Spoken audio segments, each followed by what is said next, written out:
Assalamu alaikum students. Today is Wednesday and the date is 1st July 2020. Yesterday we were reading the chapter Shah Abdul Latif Bhittai. Today we will continue that chapter. Okay, open page number 10 of your book. First para, page number 10, first para. Shah Latif was not only a saint and a poet but also a musician. Shah Latif ना सिर्फ एक बुज़ुर्ग थे, एक शायर थे, बल्कि एक म्यूजिशियन भी थे. He found great comfort in music. Has a skill in this art enabled him to make many improvements and changes in the difficult music of his time. उनके वक्त का जो difficult music था उसको उन्होंने simple बनाया. As in everything else, he loved simplicity in music. और उनको म्यूज़िक में भी सिंप्लिसिटी पसंद थी और म्यूज़िकल इंस्ट्रूमेंट्स में भी. He did not agree with the idea that music should be difficult, so he made it simple. इसीलिए उन्होंने म्यूज़िक को आसान बनाया. He also invented a simple musical instrument and called it tamburo. उन्होंने एक instrument बनाया जिसको तंबूरो कहा गया. It was like an instrument used by the Arabs, but the number of string was different. अरब उस वक्त के जो अरब थे वो ये इंस्ट्रूमेंट इस्तेमाल करते थे, लेकिन जो स्ट्रिंग्स की तादाद थी, तारों की तादाद थी उस इंस्ट्रूमेंट में, वो मुख्तलिफ थी. ठीक है. To this day the tamburo is popular all over Sindh. और उस वक्त से लेकर आज तक तंबूरो जो है वो पूरे सिंध में मशहूर है. Old and young play it and sing the song of Latif to it simple but moving tunes. मतलब बड़े हों या छोटे वो सब इसको बजाते हैं और गाते हैं. शाह लतीफ़ के जो उन्होंने पोइट्री लिखी थी वो. Lal Latif died in 1165 Hijra on the mount where he had lived and was buried there. वो 1165 हिजरी में जो है उनका इंतकाल हुआ और वो अब जहाँ वो रहते थे वहीं पर उनको दफनाया गया. A famous king of Sindh, Ghulam Shah Kalodo, was so devoted to him that he built a shrine over his grave. एक फेमस किंग था सिंध का, Ghulam Shah कलोड़ो.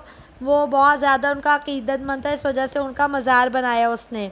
Latif devotes collected his poetry and his collection came to be called the Risala of Shah Abdul Latif Bhittai. लतीफ़ के जो चाहने वाले थे उन्होंने उनकी सारी पोइट्री को एक तरफ जमा किया और उसको नाम दिया Risalo of Shah Abdul Latif. He was a poet of the people. वो आम लोगों के शायर थे. So he wrote poetry in the language of the common man. उन्होंने आम आदमी की ज़बान में अपना पोइट्री की.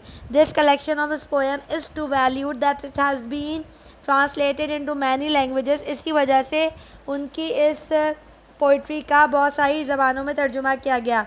One great quality of Latif poetry beside it's simplicity it's moving music. मतलब सिंप्लिसिटी तो थी ही उनकी पोइट्री की ख़ास बात, लेकिन जो शायरी पढ़ते हुए जो लय आती थी, जो आदमी वज्द में आ जाता है, ठीक है, वो भी उनकी पोइट्री की एक ख़ास बात थी. When you listen to it, even if you do not understand a word of it, you will be moved by the melody.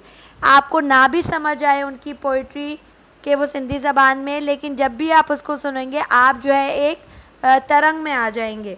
Latif Urs is held at this shrines every year on 14 Safar. 14 Safar को उनका उर्स मनाया जाता है. The second month of the Muslim calendar.